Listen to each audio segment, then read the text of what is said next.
मेरा नाम पुनीत सोबित है। मैं हरिद्वार का रहने वाला हूँ। यह घटना 5 अगस्त 2010 की है। उस दिन भारतीय जनता पार्टी ने भारत बंद घोषित किया हुआ था, इसलिए सभी व्यावसायिक दुकानें बंद थीं। मैं भी मजे से घर बैठा छुट्टी मना रहा था। बाहर बहुत तेज बारिश हो रही थी। फिर मेरे मन में आया कि क्यों ना थोड़ी देर ऑफिस में जाकर बैठ जाऊं। मेरा अपना टूरिज्म का काम है। यही सोचकर मैं जल्दी से नहाकर तैयार हो गया और फिर नियम अनुसार महाराज जी के स्वरूप के आगे माथा टेकने गया। पर पता नहीं क्यों उस दिन महाराज जी के स्वरूप के आगे हाथ जोड़ते ही मेरे मन से आवाज उठी, गुरु महाराज जी, सुना है कि आप हर पल अपने हर शिष्य के साथ रहते हो, तो क्या आप मेरे साथ भी हर पल रहते हो? जैसे ही मेरे भीतर से यह प्रश्न निकला, मैंने देखा कि स्वरूप में महाराज जी हल्का सा मुस्कुरा रहे हैं। मैं भी मुस्कुराया और फिर फटाफट सीढ़ियां उतरकर नीचे आ गया, अपनी गाड़ी स्टार्ट की और फिर ऑफिस के लिए निकल गया। अभी भी तेज बारिश हो रही थी। बारिश से सड़क पर फिसलन हो चुकी थी। मेरे मन में आया कि कहीं मैं फिसल ना जाए, पर घर से करीब 200 मीटर की दूरी पर हाईवे था, इसलिए वहां पहुंचकर मैंने गाड़ी साइड में लगा दी। फिर भजनों की सीडी लगाने के लिए स्टीरियो की तरफ हाथ बढ़ाया। अभी हाथ बढ़ाया ही था कि अचानक से गाड़ी में जोरदार ब्लास्ट हुआ।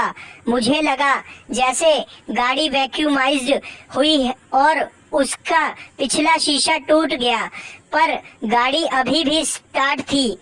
एसी चल रहा था। मेरा हाथ सीडी बदलने के लिए स्टीरियो के पास था और मैं बिल्कुल जड़ सा बैठा था। फिर मेरे देखते ही देखते एक एक करके गाड़ी के सारे शीशे टूट गए। ऐसा लगा जैसे गाड़ी एकदम पिचक्कर डिब्बा बन गई है।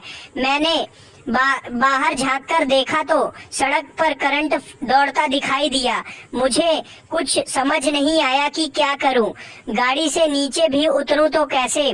नीचे सड़क पर तो करंट फैल चुका था, इसलिए मैंने गाड़ी पहले गियर में डाली और सड़क पर ले जाकर रोक दिया। फिर अपनी साइड का दरवाजा खोला। मुझे उम्मीद नहीं था कि दरवाजा खुलेगा, पर वह खुल गया। मैंने गाड़ी से उतरकर देखा तो मेरे होश उड़ गए। मेरी आल्टो गाड़ी आगे पीछे दाएं बाएं पिचक चुकी थी। सारे शीशे लाइटें टूट गई थी। बस जिस सीट पर मैं बैठा था उसके ऊपर का हिस्सा ही सही सलामत था। दरअसल मैंने एक पेड़ के नीचे अपनी गाड़ी को रोका था। तेज आंधी और बारिश के कारण वह पेड़ बिजली की तारों के साथ मेरी गाड़ी पर टूटकर गिर गया। मेरी गाड़ी तो बिल्कुल खत्म हो चुकी थी, पर अंदर बैठा मैं बिल्कुल सही सलामत था। कहाँ तो मजबूत टीन की गाड़ी पिचक चुकी थी और कहाँ मैं हाड़ मांस का इंसान बिना किसी खरोच के गाड़ी के अंदर बैठा था। मैं इस चमत्कार को जड़वत हुआ देखता रहा। यह सब देखकर मेरी आत्मा से एक ही आवाज निकली, यह चमत्कार नहीं, गुरु कृपा का प्रमाण है, गुरु के हर पल अंग संग होने का प्रमाण है। अब मुझे अपने प्रश्न का जवाब मिल चुका था, जो मैंने महाराज जी से सवेरे प्रणाम करते वक्त पूछा था, वह भी थ्योरेटिकल नहीं, प्रैक्टिकल रूप में। इस घटना के 2 महीने बाद मुझे नूर महल आश्रम जाने का सुअवसर प्राप्त हुआ। वहां पहुंचकर जब गुरु महाराज जी के दर्शन हुए तो एक बार फिर उनकी गुरुता उजागर हुई।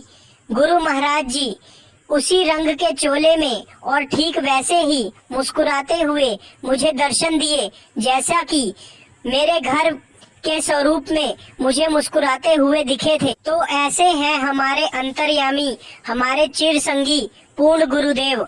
अंत में उनके श्री चरणों में मेरा कोटि कोटि नमन।